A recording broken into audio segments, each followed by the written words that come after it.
Abra a sua Bíblia em 2 Timóteo, capítulo 3, versículo 11. Oh, meu Deus. 2 Timóteo,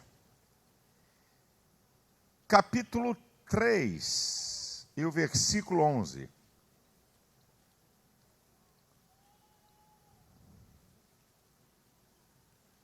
Segunda Timóteo, capítulo 3, versículo de número 11, que diz assim: perseguições e aflições tais quais me aconteceram em Antioquia, em Icônio e Listra. Quantas perseguições sofri, e o Senhor de todas me livrou. Eu quero trazer uma palavra para você sobre o que fazer diante das adversidades. E nós vamos basear essa palavra do apóstolo Paulo, quando ele fala: perseguições e aflições, tais quais me aconteceram em Antioquia, Icônio e Listra. Aí você tem que ir para Atos, capítulo 13, capítulo 14. Então, é aí em Atos 13, 14 que eu vou mostrar o que Paulo nos ensina, o que fazer diante das adversidades. Sabe por quê, gente? Eu observo muitas vezes no meio do povo de Deus, é que quando o vento contrário, a tempestade, a adversidade chega, é que a pessoa vai ver, sabe, que ela tem fragilidades, que ela não tem domínio para resolver uma questão, no meio do vento e da tempestade.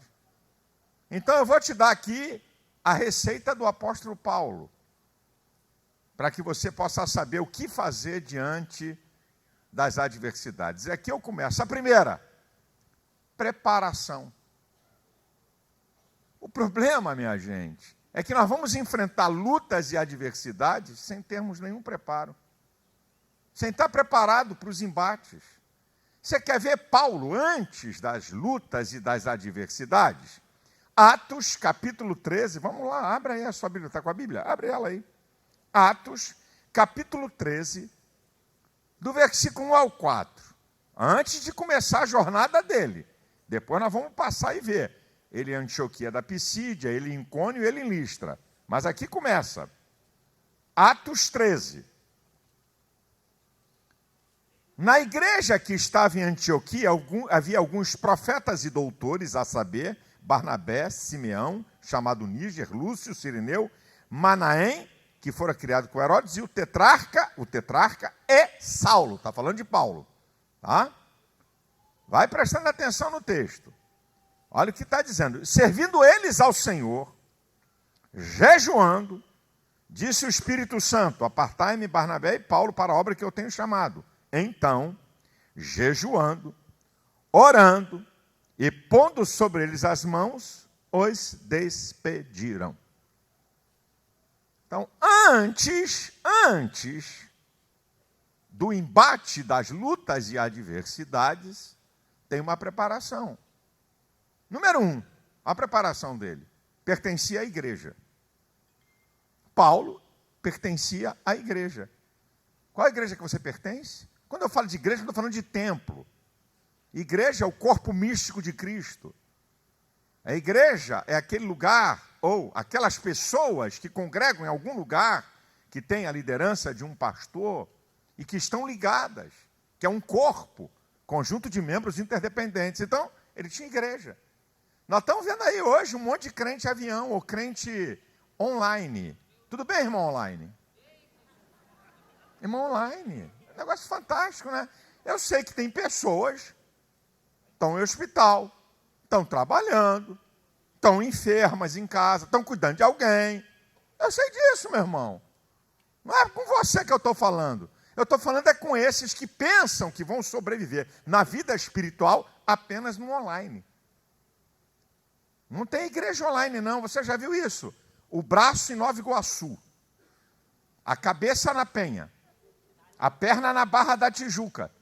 Não. Cada pedaço do corpo num lugar? Não. Corpo é conjunto de membros interdependentes, que estão interligados. só tem vida aos membros se estiverem ligados a outros membros no corpo. Esse princípio que você já... Eu canso de falar isso aqui. Então, Paulo e Barnabé pertenciam à igreja. Segundo, servindo ao Senhor. Eu preguei aqui na Santa Ceia que servir a Deus passa por pessoas. Servir a Deus não é ativismo religioso. Servir a Deus não é exercer uma função na igreja. Servir a Deus passa por pessoas. Você vê que Paulo, ele diz em Colossenses 3, 23 e 24, e tudo quanto vocês fizerem, façam de todo o coração como ao Senhor e não aos homens, sabendo que vocês vão receber do Senhor o galardão da herança, porque a Cristo o Senhor servis. Olha o que ele está falando. Quando você serve pessoas, você está servindo a Deus. Então, servir ao Senhor. Pregavam, evangelizavam, discipulavam, ajudavam pessoas. Está aqui, faz parte da preparação. Eu estou te mostrando aqui. Depois o texto diz que eles jejuavam. O jejum é o maior remédio para quebrar uma coisa chamada vontade. Vontade é uma faculdade da alma que tem poder de interferir na consciência e nos sentimentos. A vontade é a faculdade mais poderosa da alma humana. Mente, vontade e sentimentos. E o jejum é uma poderosa arma para quebrar a vontade da natureza humana.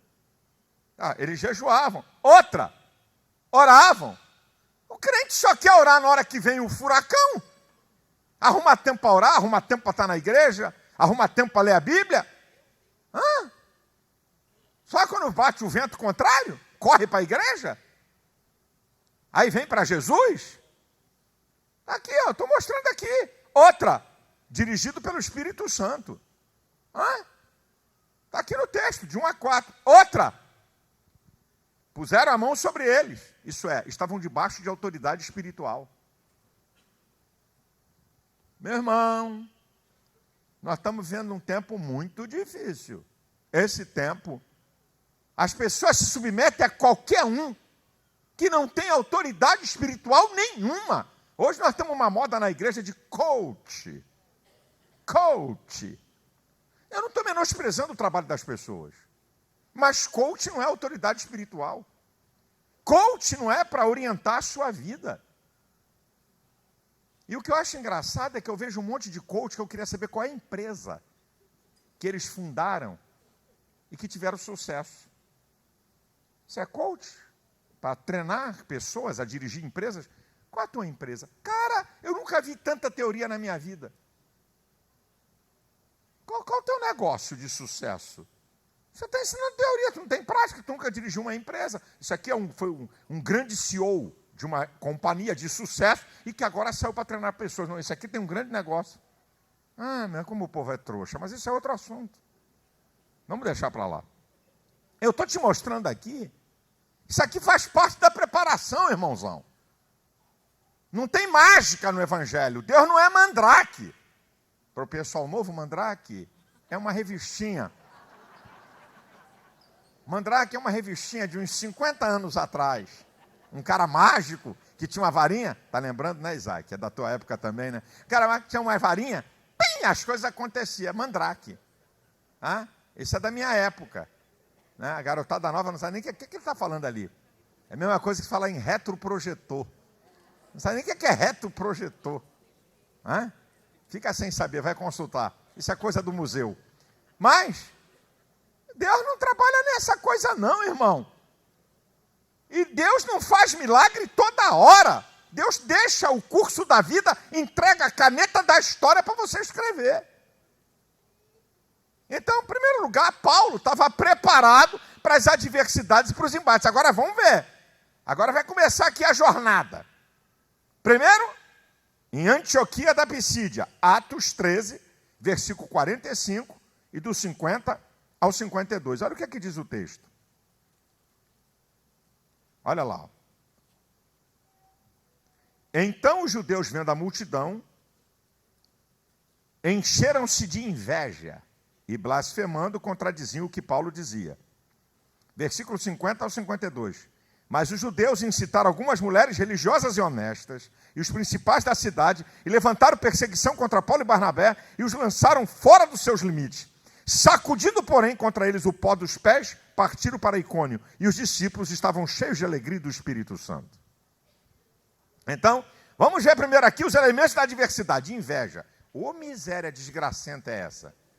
O invejoso, ele não quer algo parecido com o que você tem, ele quer o que você tem. Ele não quer ser parecido com você, ele quer ser o que você é. Ele não quer fazer alguma coisa parecida que você está fazendo, ele quer fazer o que você faz.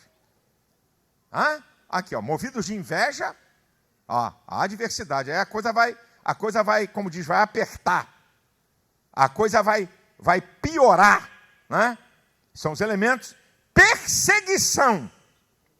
Diz que eles foram, os judeus incitaram mulheres honestas.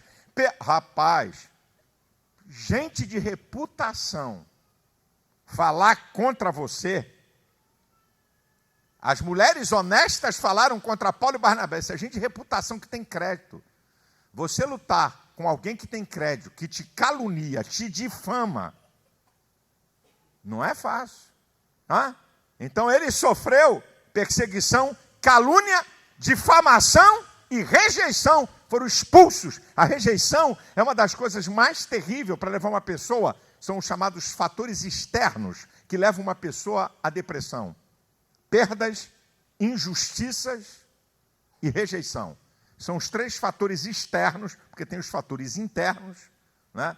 Química do corpo, e cargas elétricas do cérebro, que podem levar uma pessoa à depressão. Mas fatores externos para levar uma pessoa à depressão, a rejeição é uma delas. O ser humano é um ser social, ele precisa de aceitação. Aqui, essa coisa é adversidades que Paulo estava enfrentando. Talvez você esteja enfrentando uma dessas. Está sendo rejeitado na sua família, está sendo rejeitado quando é leal e fiel, estão te caluniando, estão te difamando. Talvez seja isso. Agora, olha as atitudes de Paulo diante da adversidade. Primeiro, esse termo, e sacudiram o pó dos seus pés, quando saiu da cidade.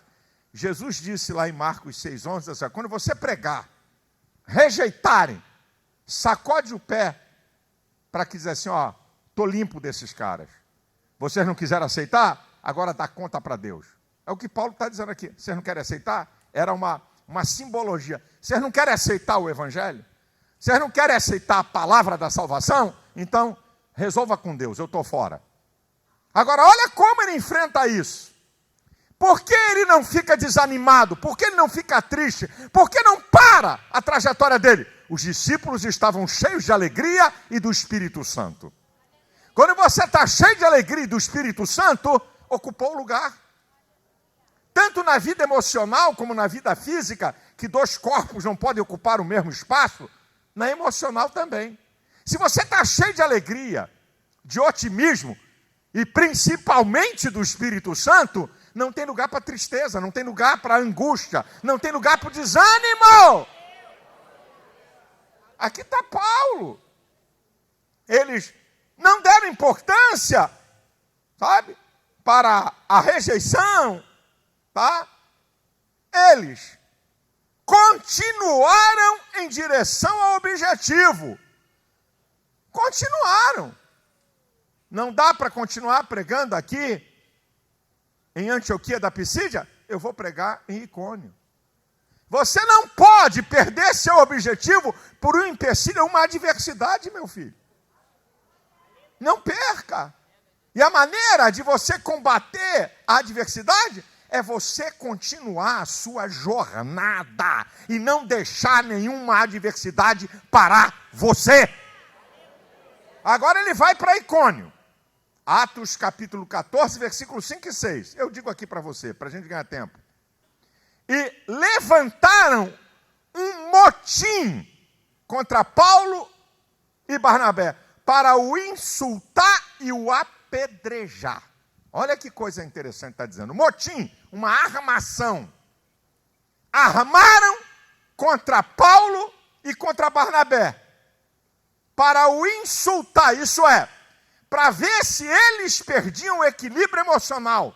Porque quando você perde o equilíbrio emocional, você fala o que não deve e faz o que também não deve. Então, qual era o jogo? Vamos insultar esses caras, eles vão perder o equilíbrio emocional, ou vão falar alguma bobagem, ou vão fazer alguma bobagem e nos dá motivo para a gente matar esses caras a pedradas. Só muda a fórmula, queridão. Mas o jogo continua. Gente que arma, muitas vezes dentro da tua família, contra você. Para você perder o equilíbrio emocional, falar bobagem ou fazer bobagem para tentar te destruir. Olha o que eles encontram. Agora, o que Paulo e Barnabé fazem quando vem essa adversidade diante deles? Primeira coisa que você vê é que ele é estratégico. Paulo e Barnabé, eles são estratégicos. Recuar para continuar no objetivo. Como é que eles recuaram? Continuaram pregando? Perna para quem te quer. Fugiram, é o termo que é usado na Bíblia. Caíram fora. Não, eu não vou recuar não. Então morra, santo. Você não quer recuar? Você quer continuar em frente? Você tem que ser estratégico. De vez em quando você tem que recuar para você não perder o objetivo. Lembra quando Deus colocou o povo no deserto? Êxodo capítulo 13, versículo 17, 18, diz assim: e Deus os fez rodear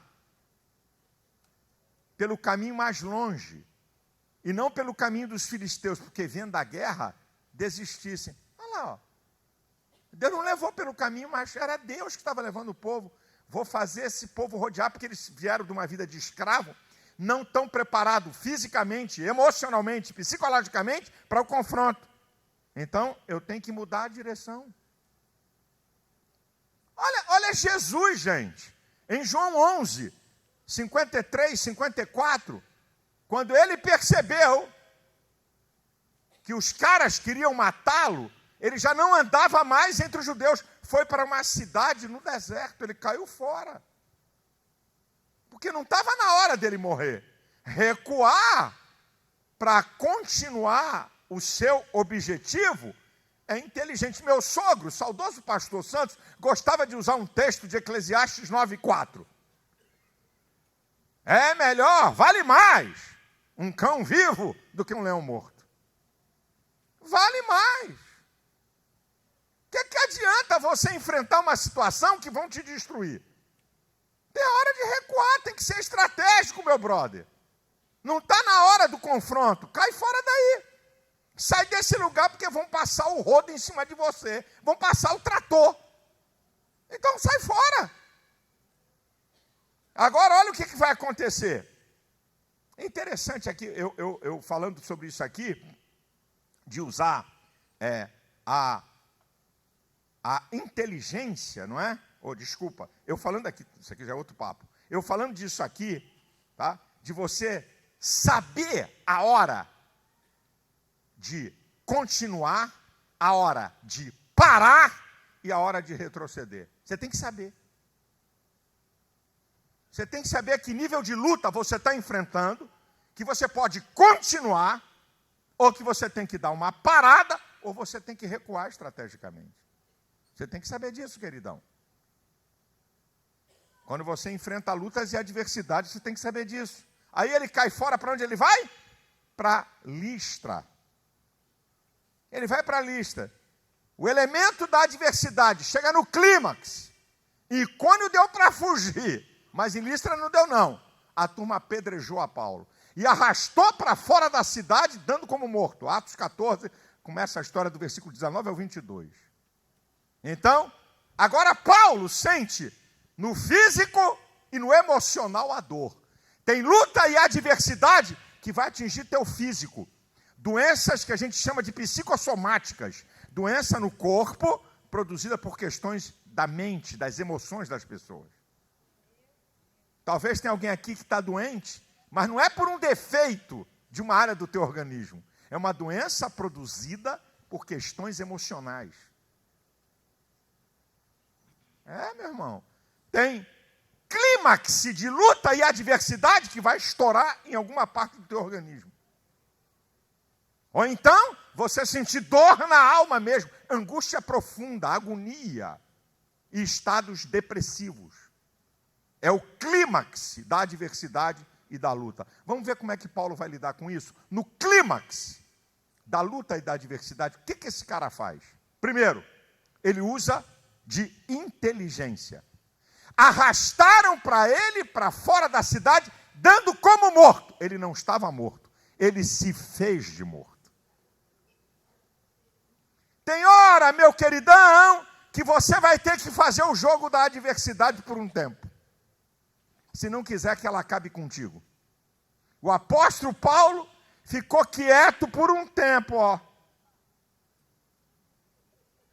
porque ele sabia que se ele tivesse uma reação qualquer, mais uma pedrada podia matá-lo. Já tinha tomado pedrada na cabeça, pedrada na cara, pedrada no olho, pedrada no queixo, pedrada nos lábios. Estava todo arrebentado. Talvez mais uma pedra, ou alguém dissesse, ainda está vivo, me dá uma pedra maior aí. Então, ele se finge de morto, mas não está morto. Dá para você dizer para um irmão aí, com muito carinho e educação, irmão, de vez em quando se finja de morto.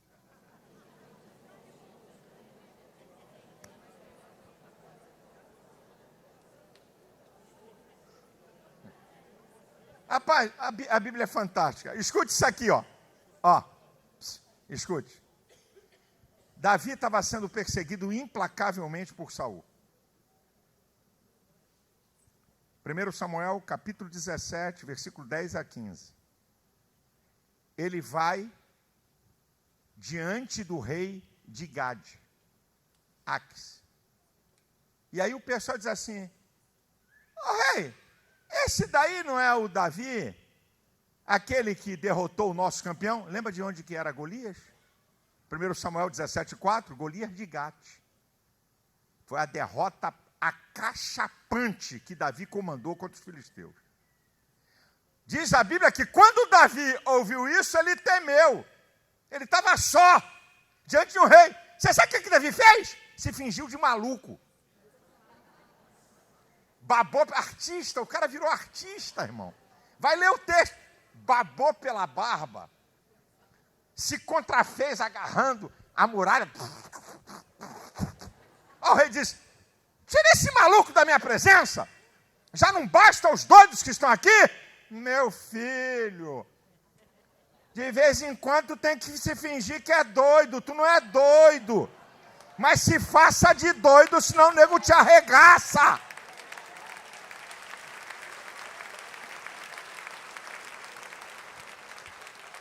Já tem irmão ensaiando como é que vai babar.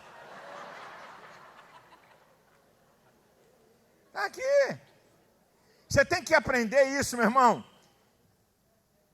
Na hora do furacão e do ciclone, quietinho, deixa ele passar. Um ciclone, um furacão, não ficam o tempo todo. Eu já passei por um furacão nos Estados Unidos. Eu já passei por um furacão. 3 dias o pau quebrou, com um vento de 150 a 160 quilômetros. Fechado numa casa, quietinho. 3 dias. O pau quebrando. Acabou. Foi embora. Abre janela, proteção especial que lá nos Estados Unidos tem para janelas em áreas que tem furacão. Sabe? Você está no meio de um furacão, o clímax da tempestade. Abre a porta aí que eu vou lá ver o vento. Vai lá ver. Vai lá. Encara ele lá para você ver o que te acontece. Quietinho, rapaz. Igual a Paulo. Quietinho. Agora, olha que coisa interessante. No versículo 20, diz assim, rodeando os discípulos. Foi arrastado para fora da cidade, dado como morto, está quietinho. Rodeando os discípulos. Ei, você tem que perceber o tempo para saber mudar de atitude. Quando ele vê que, está soprando um ventinho a meu favor, passou o furacão, passou o ciclone, Ele percebe que tem uma mudança. Você tem que perceber. O furacão passou. A coisa está começando a virar a meu favor. Aí diz o texto: levantou-se Paulo. Ninguém levantou ele. Está vendo? Estava vivinho.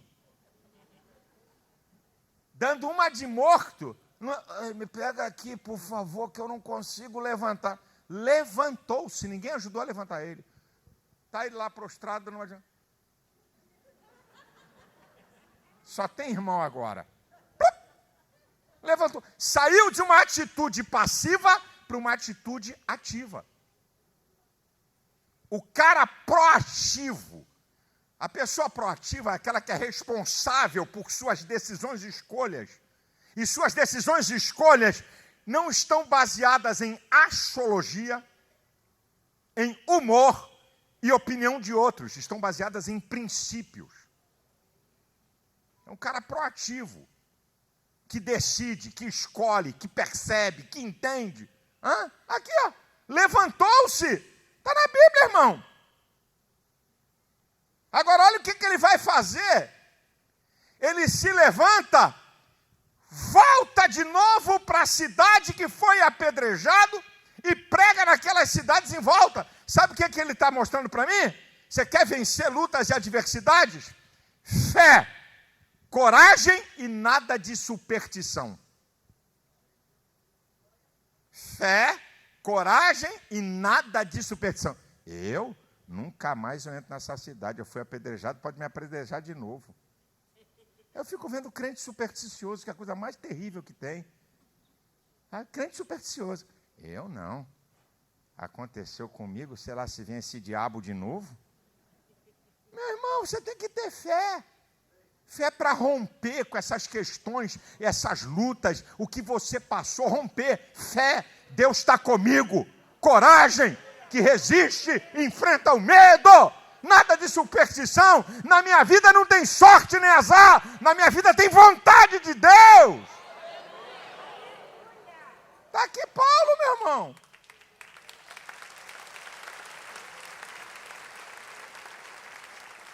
Agora olha que coisa linda que Paulo vai dizer no versículo 22 de Atos 19. Confirmando o ânimo dos discípulos. Porque convém que por muitas tribulações se alcance o reino de Deus. Gente, tribulações e adversidades como experiência positiva para ajudar outros. Você passa por lutas e adversidades, você é aluno. Depois que você passa por ela, você vira professor para ajudar outros. Olha o que Paulo diz em 2 Coríntios 1, versículo 3 e 4. Bendito seja o Deus e Pai de nosso Senhor Jesus Cristo, Pai das misericórdias, o Deus de toda consolação, que nos consola em alguma tribulação, com a mesma consolação, para consolarmos os que tiverem em alguma tribulação, com a mesma consolação que de Deus somos consolados. Olha o que Paulo diz. Eu sou consolado por Deus, sou aluno, para depois eu virar professor. Com essa mesma consolação que Deus me consola, eu consolo outros. Eu e você passamos lutas e adversidades para ajudar outros. Olha, Paulo foi apedrejado, dado como morto, jogado para fora da cidade. Correu porque armaram para matar, é apedrejado, confirmando o ânimo, o agente ativador do ser, que faz uma pessoa ser positiva, ativa, acreditar na vitória. Confirmando o ânimo dos discípulos. Convém que por muitas tribulações se alcance o reino de Deus. E o que Paulo está mostrando aqui? Que ele tem objetivo. Ele tem objetivo, tá? Meu objetivo, preste atenção a isso, meu irmão, recebe essa palavra. Nenhuma adversidade pode ser maior do que teus objetivos. Nenhuma luta pode ser maior do que... Porque se a luta for maior do que teus objetivos, você vai parar, você vai ser travado, você vai desistir. Não permita isso. Paulo está dizendo, olha, eu tenho um objetivo muito maior do que essas adversidades e essas lutas que eu estou passando. É por isso que Paulo diz em Romanos 8,18, para mim tenho por certo que as aflições do tempo presente não são para comparar com a glória que em nós há de ser revelada. Ele está mostrando uma coisa maior do que as lutas e adversidades, meu irmão. Deus tem coisa maior para você. O que você está passando, o que você está sofrendo não é maior do que aquilo que Deus quer te dar, do que a porta que Deus quer abrir, do que a vitória que Ele quer te dar, meu amado.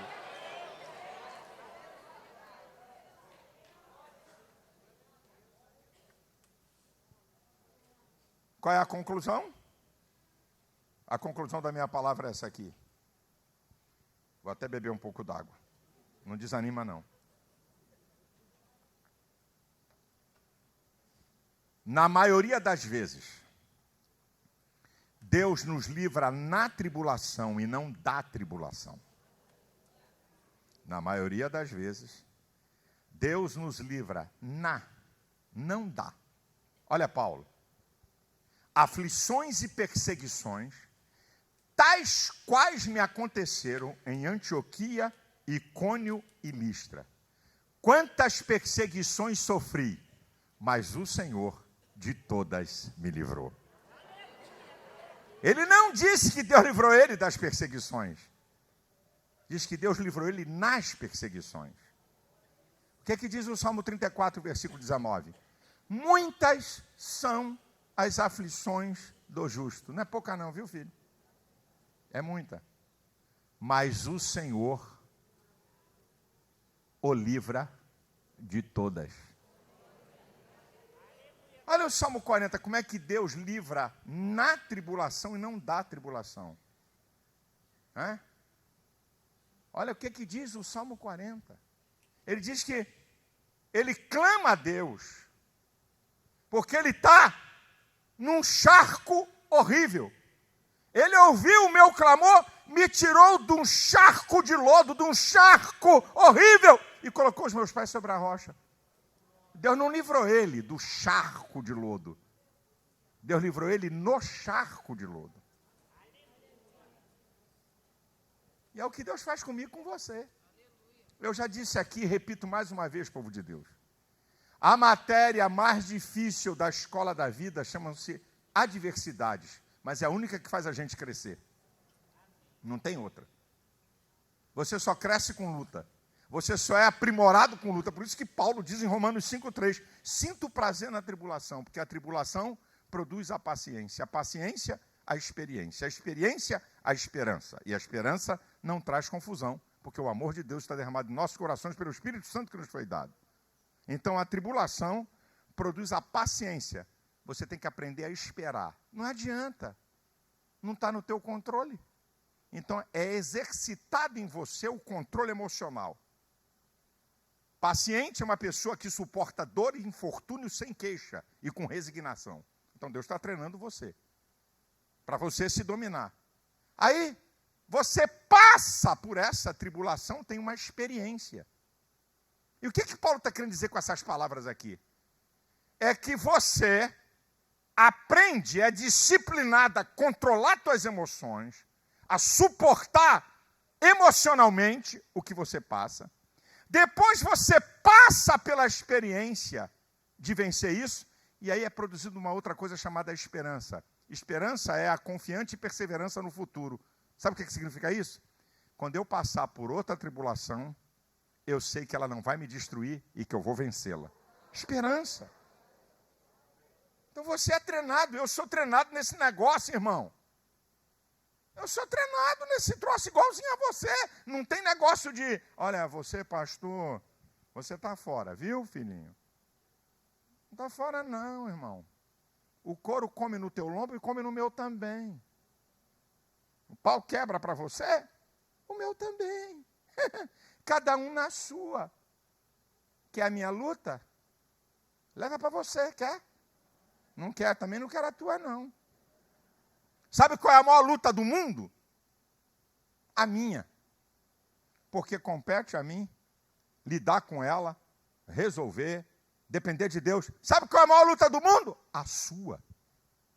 É evidente que tem pessoas que sofrem em instâncias mais elevadas, passam por adversidades mais elevadas. Mas, meu irmão, toda luta é grande, porque Deus conhece a estrutura de cada um, então é grande. Eu posso dizer, não está gemendo por isso aí? Não sabe de nada. Não posso fazer isso. Eu não posso menosprezar, porque cada um tem uma estrutura, cada um tem um nível. Mas essas coisas que acontecem com a gente, essas lutas da vida, certo? Você tem que entender que Deus não livra você das lutas, mas livra você na luta. Deus não livrou Daniel da cova, livrou Daniel na cova. É o que Deus faz. Segundo, qual é o grande segredo de Paulo? Paulo tinha consciência e conhecimento do seu chamado. Nada o surpreendia. Paulo tinha conhecimento e consciência. Por isso que ele diz lá em 2 Timóteo 1,12, por cuja causa padeço e não me envergonho. Por cuja causa padeço e não me envergonho. Eu tenho consciência do porquê. Eu tenho consciência, eu sei muito bem. Eu sei dimensionar as coisas da minha vida, eu sei dimensionar. Agora, ele estava, né? Ele estava preparado, porque ele conhece o seu Deus e confia nele. Ele estava preparado para a luta e a adversidade. Ele estava preparado. Lembra da preparação? Aí vai Paulo dizer em Filipenses 4, 12 e 13. Ele vai dizer, sabe? Sei ter em abundância, como também escassez. Em toda maneira, em todas as coisas, eu estou instruído a ter fome e a ter fartura. Olha ele, ó, ele estava instruído, ele sabia viver em qualquer situação. Tanto a padecer como a ter em abundância. Posso todas as coisas naquele que me fortalece. Ele sabia quem era Deus, ele estava preparado para enfrentar. Tanto é que eu volto a 2 Timóteo 1,12. Por cuja causa padeço e não me envergonho, porque eu sei em quem eu tenho crido, e que é poderoso para guardar o meu depósito até aquele dia. Eu conheço Deus. Sabe o que está acontecendo hoje, meus amados e queridos irmãos?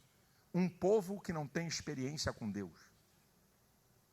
E sabe por que não tem experiência com Deus? Porque não ora, porque não jejua, porque não se aplica a palavra, porque não serve, porque não prega, porque não evangeliza, porque não quer estar na casa de Deus. Um povo sem experiência. Um povo que não conhece a Deus. Porque não tem entendimento com a mente de saber através da palavra e não tem experiência com Deus no dia a dia da sua vida. Qualquer ventinho entra em desespero, perde a razão, fica doido, fica perturbado. Aí tem que tomar, passa a ser médico, toma remédio tarja preta, que não é para tomar, que é coisa perigosa, que tem que ser regrada por um médico, por um tempo. Aí começa a bagunça. Meu irmão, a coisa é séria. Mas olha, eu vou terminar minha palavra aqui dizendo algo para você que é profético para a sua vida. Vai chegar a hora da sua vitória. Vai chegar, meu irmão. Vai chegar. Olha, Paulo. Perseguições e aflições tais quais me aconteceram em Antioquia, Icônio e Listra. Mas o Senhor de todas me livrou. O Senhor de Paulo é o Senhor nosso. O Deus de Paulo é o meu Deus. Então, eu quero liberar profeticamente para a sua vida. Não estou dizendo que vai ser agora e pode ser agora. Não estou dizendo que vai ser hoje e pode ser hoje. Não estou dizendo que vai ser amanhã e pode ser amanhã. Não estou dizendo que vai ser semana que vem, pode ser semana que vem. Porque quem conhece as estações e o tempo é Deus. Mas eu quero ser profeta de Deus para você. Você não veio aqui à toa. Você não vai viver na adversidade, você não vai viver o tempo todo no furacão, você não vai viver o tempo todo no ciclone. Vai passar, vai chegar a hora de se levantar, vai chegar a hora de continuar, vai chegar a hora da porta ser aberta, vai chegar a sua vitória. Se você crê, exalta ao Senhor, dá um glória a Deus aí, meu irmão.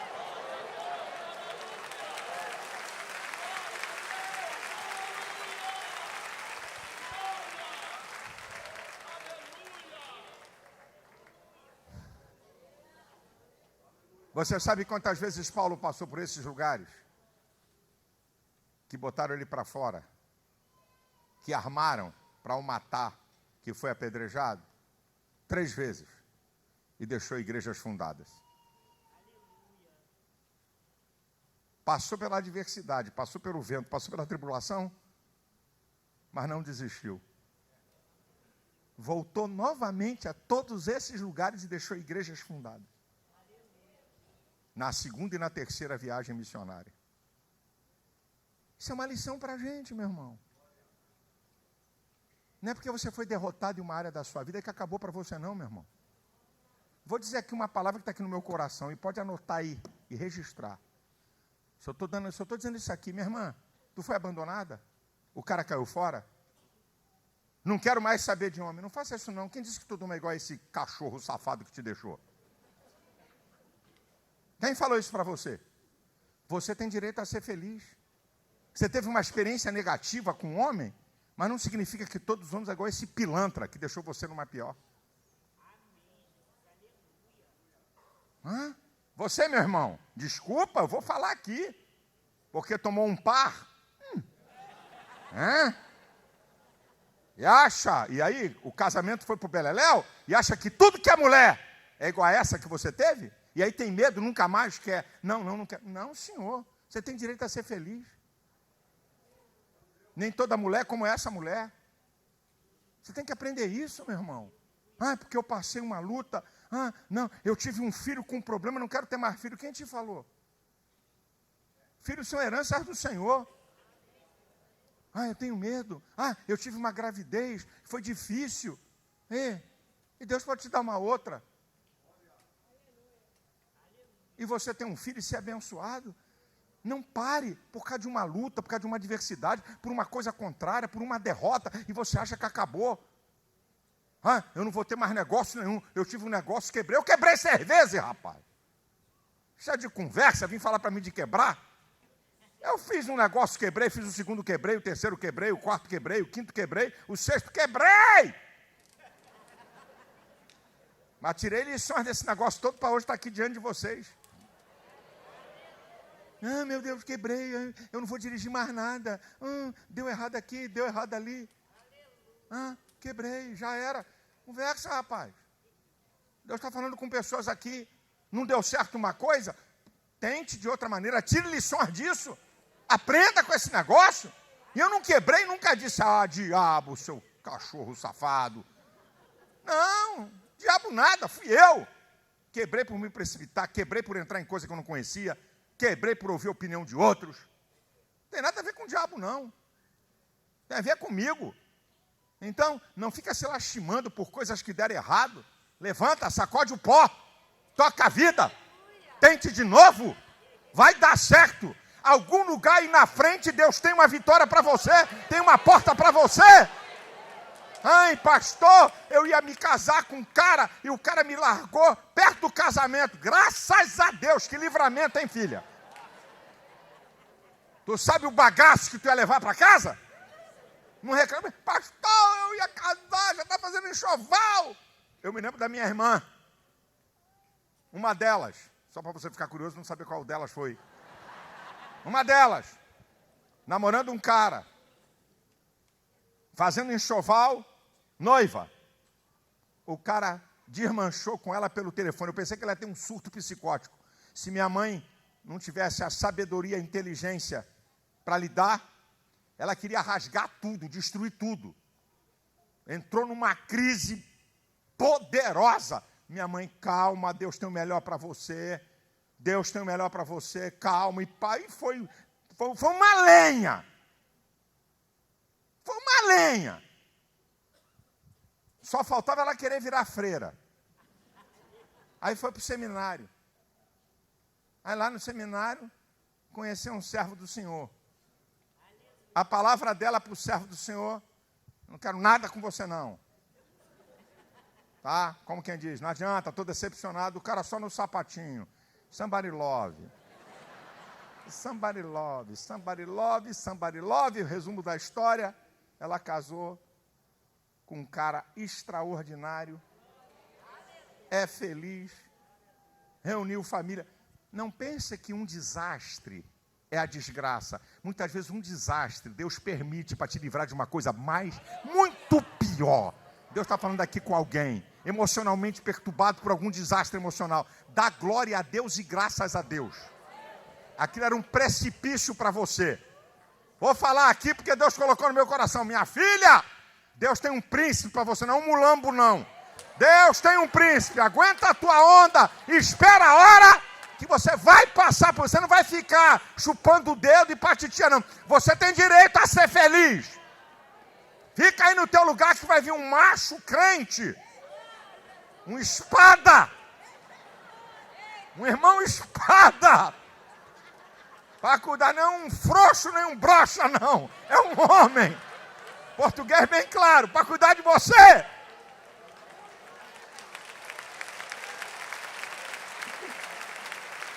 Não é um sanguessuga que quer tomar alguma coisa de você, não. Aqui uma irmã veio falar comigo, uma menina de Deus aqui, sem dar nome nem nada. Veio falar comigo, casou com um cara safado. Tomou dinheiro da garota muito bem empregada, tomou dinheiro, bagunçou, traiu, fez filho e outra, sumiu da vida da garota, divorciou. Um dia ela veio falar comigo aqui há pouco tempo, pastor, eu quero falar com o senhor. Fala, minha irmã. Fala, minha irmã, calma, fala. Ele quer voltar comigo. Eu falei, ele quer o quê? Ele quer o quê? Ele quer voltar comigo. Sai disso, minha filha, isso é laço. Deus já te livrou? Vai entrar de novo? É porque agora ele está ferrado. E você continua na boa. Tem a casa própria, tem apartamento próprio. Garota inteligente. Você não percebeu isso não? Que o malandro quer voltar para usufruir, já que ele te levou a primeira e quer levar a segunda? Deus te dá um livramento, está atrás dessa porcaria. Ah, Jeová está falando com alguém aqui. Não vai embora não, fica aí. Já estou terminando. Deus te livra dessa bomba e tu está atrás da bomba. Oh, meu Senhor da glória. Aprende com as lutas e adversidades para melhorar a vida. Passa por tanta tribulação e não aprende nunca. Meu Senhor da glória. Só vive em luta porque só arruma confusão e problema. Você passa por luta e adversidade para aprender, para melhorar a tua vida. Que assim seja. Termino repetindo para você, para dar confirmação. Abre a tua mão aí. Fica de pé. Com a mão aberta. Deixa eu confirmar aqui uma palavra. Vou repetir, fecha a mão quando eu acabar e diga, eu recebo, eu me aposto. Nenhuma luta, nenhuma adversidade é maior do que a bênção, do que os sonhos e o propósito de Deus para a sua vida. Você vai passar por essas lutas e adversidades, vai sair delas melhor, porque Deus tem vitórias para você. Receba essa palavra em nome de Jesus.